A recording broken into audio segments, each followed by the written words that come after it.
बिस्मिल्लाहिर्रहमानिर्रहीम। अस्सलामु अलैकुम वरहमतुल्लाहि वबरकातुह। बीवी से मुबाशरत यानी हम बिस्तरी से मुताल्लिक कुछ बातें आपके सामने पेश करने जा रहा हूँ। नंबर 1, बीवी के साथ कसरत से हम बिस्तरी करना। शरीयत में बीवी से हम बिस्तरी करने में कोई हद मुकर्रर नहीं की, लेकिन ग़िज़ाएँ खालिस न होने की वजह से बीवी के साथ कसरत से हम बिस्तरी करना इंसान की जवानी को बहुत जल्द ख़त्म कर देता है। एक मरतबा हम बिस्तरी करने से मनी की कसीर मिकदार खारिज हो जाती है और मनी की तैयारी में अच्छी ग़िज़ा का कसीर हिस्सा खर्च होता है। तो इसी तरह अच्छी ग़िज़ा की एक बहुत बड़ी मिकदार एक मरतबा हम बिस्तरी करने में चली जाती है, जिसकी वजह से सेहत पर बहुत बुरा असर पड़ सकता है और बाद में मुख्तलिफ बीमारियों का शिकार भी हुआ जा सकता है। इनमें से एक अहम बीमारी सुरात इंजाल है, और आदमी जब सुरात इंजाल के मर्ज में मुब्तला हो जाता है तो बीवी से हम बिस्तरी की लज्जत और उसके लुत्फ में कमी होगी और औरत की तस्कीन न कर पाने पर आपस में रंजिश शुरू हो जाएगी।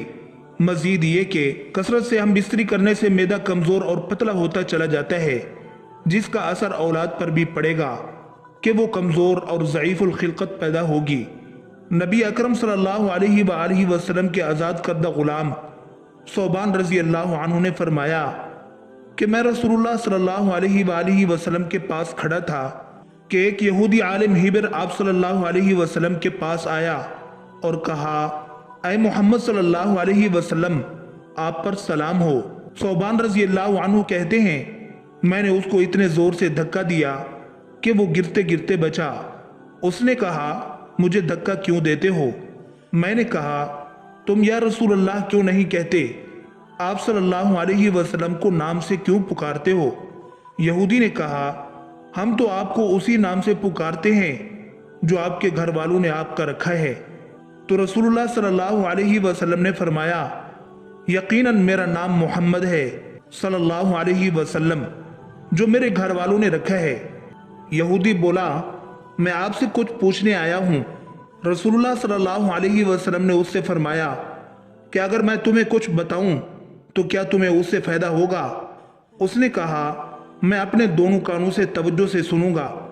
तो रसूलुल्लाह सल्लल्लाहु अलैहि वसल्लम ने एक छड़ी जो आपके पास थी ज़मीन पर आहिस्ता आहिस्ता मारी और फरमाया, पूछो।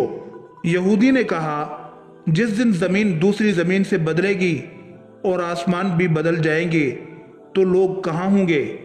रसूलुल्लाह सल्लल्लाहु अलैहि वसल्लम ने फरमाया, वो पुल सिरात से जरा पहले अंधेरे में होंगे। उसने पूछा, पुल सिरात पर सबसे पहले कौन लोग गुजरेंगे? आपने फरमाया, फुकरा व मुहाजिरीन। यहूदी ने पूछा, वो जन्नत में दाखिल होंगे तो उनको क्या पेश किया जाएगा? तो आप सल्लल्लाहु अलैहि वसल्लम ने फरमाया, मछली के जिगर का ज़ायद हिस्सा। उसने कहा, इसके बाद उनका खाना क्या होगा? आपने फरमाया, उनके लिए जन्नत का वो बैल ज़िबा किया जाएगा जो उसके अतराफ में चलता फिरता है। उसने कहा, इस खाने पर उनका मशरूब क्या होगा? आपने फरमाया, उस जन्नत के सलसबील नामी चश्मे से। उसने कहा, आपने सच फरमाया। फिर कहा, मैं आपसे एक ऐसी चीज़ के बारे में पूछने आया हूँ जिसे अहले ज़मीन से महज एक नबी जानता है या एक दो और इंसान? आपने फरमाया, अगर मैंने तुम्हें बता दिया तो क्या तुम्हें उससे फायदा होगा? उसने कहा, मैं कान लगाकर सुनूंगा। उसने कहा, मैं आपसे औलाद के बारे में पूछ रहा हूँ। आप सल्लल्लाहु अलैहि वसल्लम ने फरमाया, मर्द का पानी सफ़ेद होता है, औरत का पानी जर्द है। जब दोनों मिलते हैं और मर्द का मादा मनविया औरत की मनी पर गालिब आ जाता है तो अल्लाह के हुक्म से दोनों के यहाँ बेटा पैदा होता है, और जब औरत की मनी मर्द की मनी पर गालिब आ जाती है तो अल्लाह अज़्ज़ा वजल के हुक्म से दोनों के यहाँ बेटी पैदा होती है। मैंने कहा, आपने वाकई सही फरमाया और आप यकीनन नबी हैं। और वो पलट कर चला गया। रसूलुल्लाह सल्लल्लाहु अलैहि वसल्लम ने फरमाया, उसने मुझसे जिस चीज़ के बारे में सवाल किया उस वक़्त तक मुझे उसमें से किसी चीज़ का इल्म न था, हत्ता कि अल्लाह ताला ने मुझे उसका इल्म अता कर दिया। रसूलुल्लाह सल्लल्लाहु अलैहि वसल्लम से अज़ल के बारे में सवाल किया गया। आप सल्लल्लाहु अलैहि वसल्लम ने फरमाया, हर मनी के कतरे से बच्चा पैदा नहीं होता, और जब अल्लाह ताला किसी चीज को पैदा करने का इरादा फरमा लेता है तो उसे कोई चीज रोक नहीं सकती।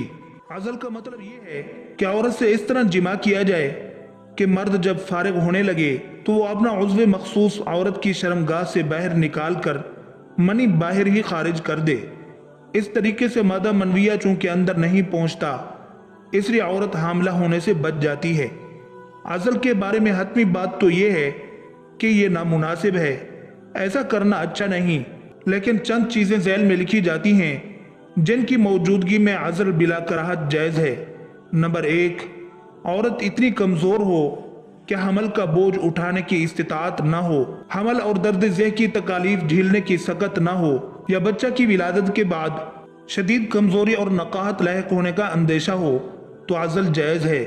नंबर 2, दो बच्चों के दरमियान इस गर्ज से मुनासिब वक्फा के लिए कि बच्चे को माँ की सही निगहदाश्त मिल सके और दूसरे बच्चे का हमल ठहरने की वजह से पहले बच्चे के लिए माँ का दूध मुज़र और नुकसानदेह न बने। नंबर 3, औरत बद अखलाक और सख्त मिजाज हो और खामद उसे तलाक देने का इरादा रखता हो और अंदेशा हो कि बच्चा की विलादत के बाद उसकी बद अखलाकी में मजीद इजाफा हो जाएगा। ऐसी सूरत में बिला कराहत अज़ल जायज़ है। नंबर 4, इसी तरह तवील सफ़र में हो या दारुल हर्ब में होने की वजह से बच्चे के जानी या ईमानी नुकसान का अंदेशा हो, तो इस सूरत में भी अज़ल जायज़ है। मज़कूरा सूरतों में अज़ल करने का ऐसा तरीका और तदबीर इख्तियार करना दुरुस्त है कि जिससे वक्ती तौर पर हमल रोका जा सके, इस तौर पर कि जब चाहें दोबारा तवालुद तनासुल का सिलसिला जारी रखा जा सकता हो।